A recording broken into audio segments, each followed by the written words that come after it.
Welcome to Recap King. In this video, we will explain Everyone Is There. This movie tells the story of a female student who was always bullied until she finally decided to end her life. However, a counseling teacher saved her. She and her brave twin sisters then devise a plan to deal with the bullies. But unexpectedly, this film has many very interesting plot twists which should not be missed. What kind of story will be presented in this film? Let's find out in Everyone Is There.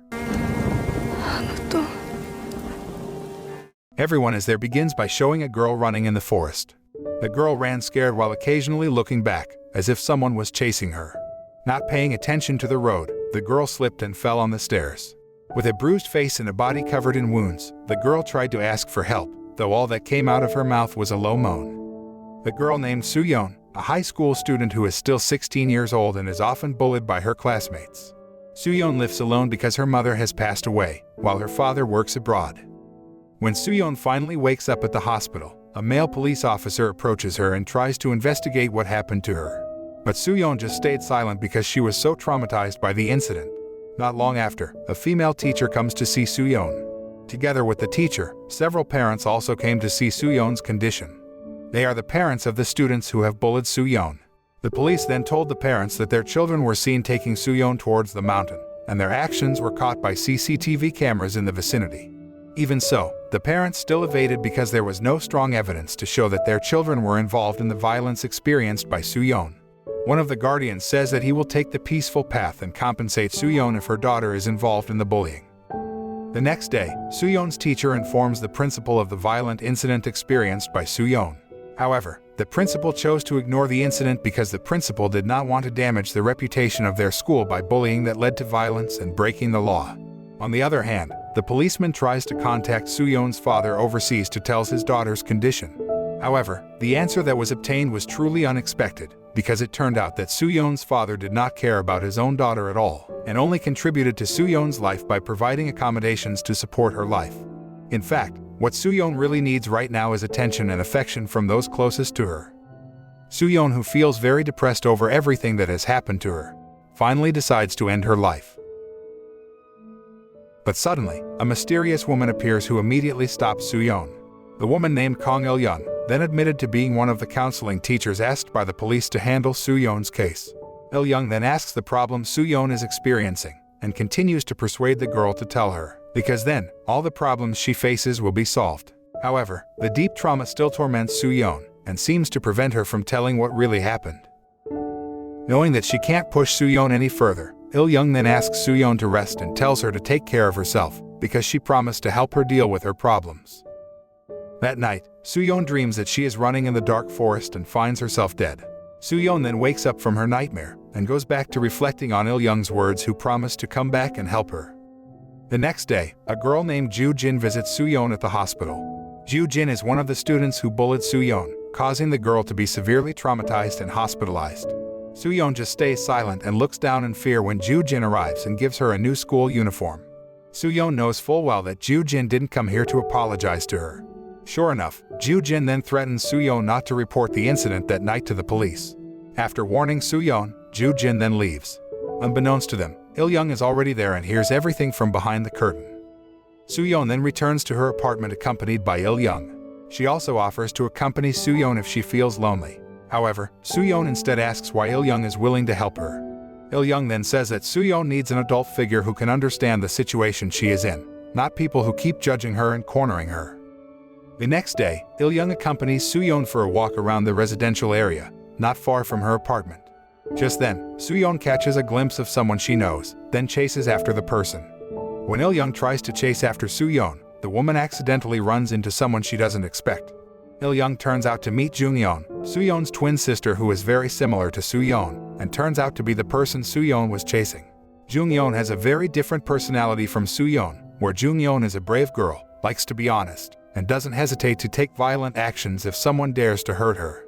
Soo-Yeon didn't expect to be reunited with her twin sisters after their mother passed away, but Jung-Yeon isn't at all surprised when she meets Soo-Yeon. Even the girl doesn't care about her sisterly relationship with Soo-Yeon.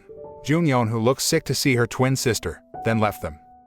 That night, Soo-Yeon tells Il-young that her parents divorced when they were little and were raised by their mother. After they were 4 years old, Soo-Yeon's mother then handed Soo-Yeon to Soo-Yeon's father, and since then, Soo-Yeon never saw Jung-Yeon again. Even after her mother died, Soo-Yeon tried to find the whereabouts of her twin sister, but never met her to this day. One day, Il-young follows Jung-Yeon to a cosmetic shop and catches the girl stealing a lipstick. Il-young then follows her to the street, where Il-young finally introduces herself to Jung-Yeon and tells about the bullying case experienced by Soo-Yeon. She then asks Jung-Yeon for help to overcome the problem, but Jung-Yeon immediately rejected it. Jung-Yeon doesn't want to know and doesn't care about what happened to her twin sister. Il-young is finally forced to threaten Jung-Yeon with the theft she just committed at the cosmetic shop. Il-young also offers money in return if Jung-Yeon helps Soo-Yeon. Having no other choice, Jung-Yeon couldn't help but obey Il-young's request. That night, Jung-Yeon visits Soo-Yeon's apartment, where Il-young asks Jung-Yeon to stay temporarily with Soo-Yeon while they carry out a plan to deal with Soo-Yeon's bullying problem. Il-young hatches a plan to put Jung-Yeon in Soo-Yeon's shoes, where Jung-Yeon will disguise herself as Soo-Yeon and return to school. However, Jung-Yeon rejects the plan because she doesn't want to play the role of her weak twin sister. Il-young says that this plan is only temporary, since Soo-Yeon will be transferring schools soon. But before Soo-Yeon transfers schools, Il-young hopes that Soo-Yeon's bullies can be rewarded for what they did to Soo-Yeon. Jung-Yeon still insists that she doesn't want to disguise herself as Soo-Yeon, and immediately leaves her sister's apartment. On the way, Jung-Yeon received a video recording, showing the violence experienced by Soo-Yeon. Seeing the violence, Jung-Yeon was very surprised and did not think that there were people who could do such violence to others. Jung-Yeon then returns to Soo-Yeon's apartment, and decides to help her twin sister take revenge on her bullies. The next day, Jung-Yeon comes to school with her own personality and appearance which surprises her classmates enough to think she is Soo-Yeon. When Jung-Yeon sat down at her desk, Joo-jin goes up to the girl and starts bothering her as usual. Jung-Yeon immediately finds out that Joo-jin is one of the perpetrators that has hurt Soo-Yeon. Jung-Yeon then shows the videotape to Joo-jin to threaten her. Joo-jin immediately gets angry and tries to attack her, assuming that Jung-Yeon is Soo-Yeon. However, in front of Joo-jin right now is Jung-Yeon, who won't just stand by when someone tries to hurt her. Jung-Yeon then slaps Joo-jin until the girl falls down. Jung-Yeon then tugs at Joo-jin's hair and slaps her once more. After that, Jung-Yeon strangles Joo-jin and records it with a satisfied smile. Joo-jin's friends who saw the incident suddenly felt scared and did not dare to help Joo-jin, until finally, a female teacher came and stopped the commotion, then took Jung-Yeon and Joo-jin to the teacher's room for interrogation. When the teacher questions the fight they had earlier, Jung-Yeon just laughs as she warns Joo-jin to think about what she's done and reflect on it, otherwise she'll have more painful vengeance. Joo-jin then leaves the room, while Jung-Yeon is still being held by the teacher. Jung-Yeon openly confronts the teacher about her decision to cover up the bullying case experienced by Soo-Yeon, which is completely impartial to the victim and makes Soo-Yeon's condition worse and won't solve anything. Returning home, Jung-Yeon shows Soo-Yeon a videotape of Joo-jin being strangled by her. But instead of feeling happy, Soo-Yeon feels sad because it wasn't really the revenge she was hoping for, because if you repay them with violence, then that's the same as what bullies do. Il-young, who knows what Jung-Yeon has done, doesn't mind it at all. Despite the fact, Il-young expects a sincere apology from the bullies to just ease the trauma experienced by Soo-Yeon. The next day at school, Joo-jin and her friends dare no longer bother Jung-Yeon, who they still think of as Soo-Yeon, to which Jung-Yeon purposely teases them all. That evening, Jung-Yeon returns to Soo-Yeon's apartment with some of the things she bought with the money Il-young gave her, in exchange for agreeing to follow her plan. Jung-Yeon also bought something for her twin sisters, because it turned out to be their birthday. Soo-Yeon then returns Jung-Yeon's kindness with a cake, saying that she's never celebrated her birthday before. The two twin sisters also seemed happy with their very simple birthday celebration. The next day, Soo-Yeon quietly goes to school while Jung-Yeon is still asleep. Once there, Soo-Yeon watches her teacher enter the principal's office with a panicked look on her face. Soo-Yeon then overhears from the principal's office and learns that Joo-jin's mother asked the school to cover up her daughter's bullying case. Joo-jin's mother seems like a pretty influential woman at school because the principal and the teachers seem to respect her so much. The principal then tells Joo-jin's mother that she will expel Soo-Yeon from school.